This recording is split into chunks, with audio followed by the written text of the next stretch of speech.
বাবু একে তো দেরি করে এলেন, তারপর করেও ফেলেন, তার দিকে তাকিয়ে হাঁটছিলেন বলুন তো?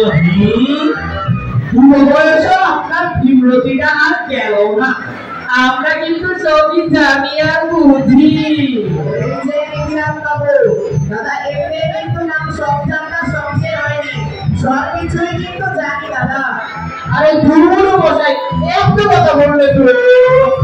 কদিন আগে রাস্তা দিয়ে যাচ্ছিলাম, রাস্তাটা ঘোরাঘুরি করে মোটামুটি ঠিকঠাক করে গেছে।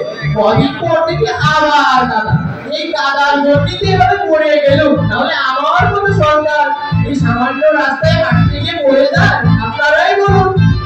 কি বলছেন কি দাদা? সামান্য ধুলোর কাদায় আপনার রাস্তা আটকে গেল? লোকে তো বলবে ঢাল নেই, তলোয়ার নেই, বিরাট সরকার। এই যে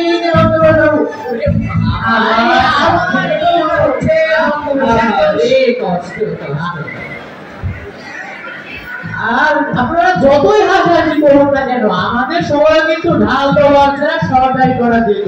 এখন তো সরকারের অভাবই নেই, নানান সেক্টর নানান সরকার আর সরকার, বাকি নেতারও বড় অভাব নেই।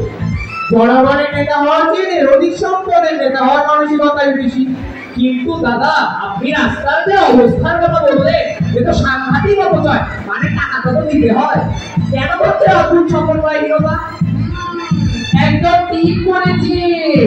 ঘটনা হচ্ছে কি, এখন তো রাস্তা ঘোরাঘুরি চলছে।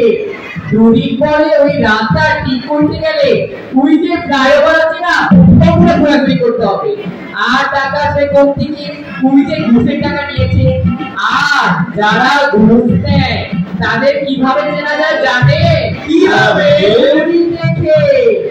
ঘুড়ি তো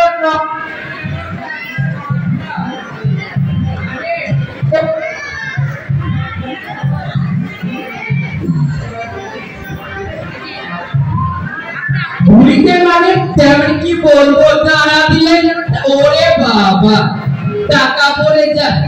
এ দাঁড়া না করতে এখন আবার যদি কোনো দোষ হয়, দোষ হবে কার? আমার। যত দোষ নন্দ দোষ। আপনি কিন্তু আমাকে ইঙ্গিত করে ঠিক করেন। আমার টাকা দেওয়ার দিন মানে এখন আর বিষয় কথা বলে তাদের টাকার কোনো অভাব নেই। ব্যাংক আছে, ঘুষ আছে, কমিশন আছে। ব্যাংক থেকে টাকা দিবে, শোধ দিবে না। ঘুষ ছাড়া ফাইল দিবে না, কমিশন ছাড়া কোনো লেনদেন করবে না।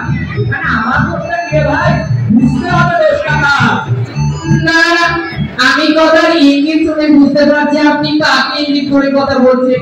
ঈশ্বরের কৃপায় বলছি, আমি খাইনি, করিনি, কিচ্ছু করেছি। কোথা থেকে মাল এলো, কোথায় গেল, কারা গেল, কত পার্সেন্টেজে কেটে গেল, আমি তো কিছু জানি না। জানতে হবে টাকাটাকে। নন্দবাবু আপনি কিন্তু ইঙ্গিত করে কথা বলছেন, অনেকে কিন্তু কটাক্ষ করে বলে বড় কথা হাতের তাই হয়েছে। এই কথা কিন্তু মোটেও ঠিক নয়। আমি যখন আমার আমলে দান করতাম, ডান হাতে দান করলে বাম হাতে জানতে পারতো না। আর এখন আপনি একটা বস্তিতে বসবাস করতে যাবেন, 10টা ক্যামেরা হাজির, বসবাস করতে যাবেন, 20টা ক্যামেরা হাজির। আগে ক্যামেরা চলে তারপর গান। আমাদের সময় না ছিল এইসব ভাষা, না ছিল সব ক্যামেরা। তারপর একটা ছবি করলে কি একটা উজবুকে নাকি সরকারি ফেসবুক ওখানে আপলোড দেয়। তারপর এখন থেকে সেলফি তুলছে, ওই দেখো এখানে কতগুলো ক্যামেরা হাতিয়ে।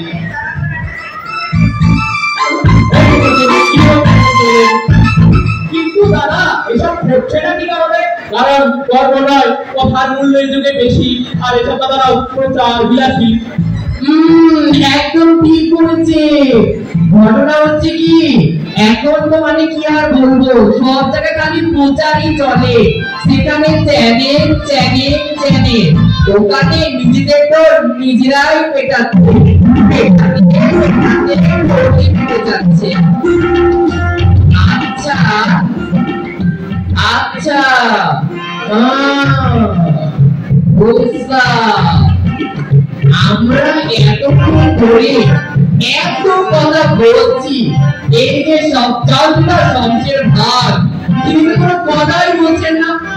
আচ্ছা সবজানতা শমশের ভাই, আপনি বলুন তো, মানে এটার তো একটা বিহিত করা দরকার। ঘটনাটা দাদা আগে লাঠিটা ধরুন। আসলে জানার ব্যাপারটা চার ধরুন। এক, যে জানে সে জানে না।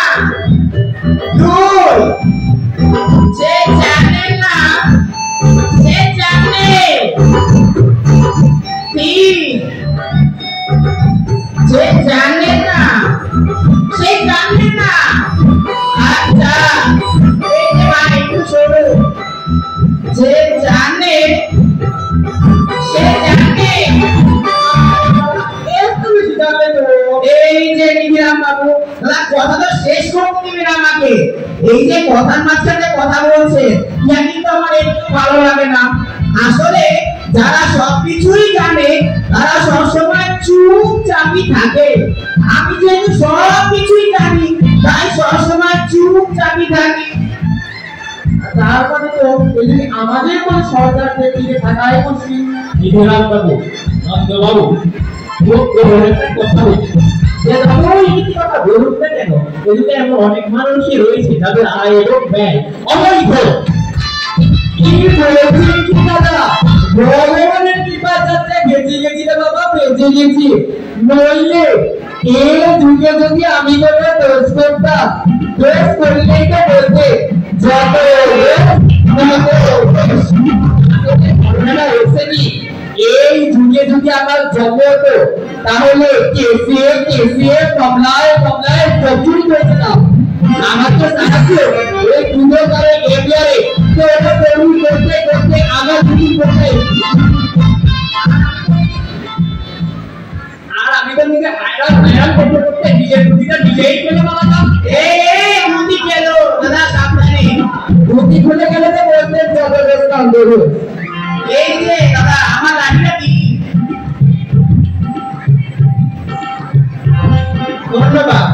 আসলে মানান বেমানান কতটা সমান তা আমি জানি না, তবে একটা জিনিস সত্য জানেন তো, এই যুগে দুর্নীতি করে কেউ আর পার পাচ্ছে না। আর স্বেচ্ছাচারিতা স্বেচ্ছাচারী মানুষগুলো হওয়ারই করছে না।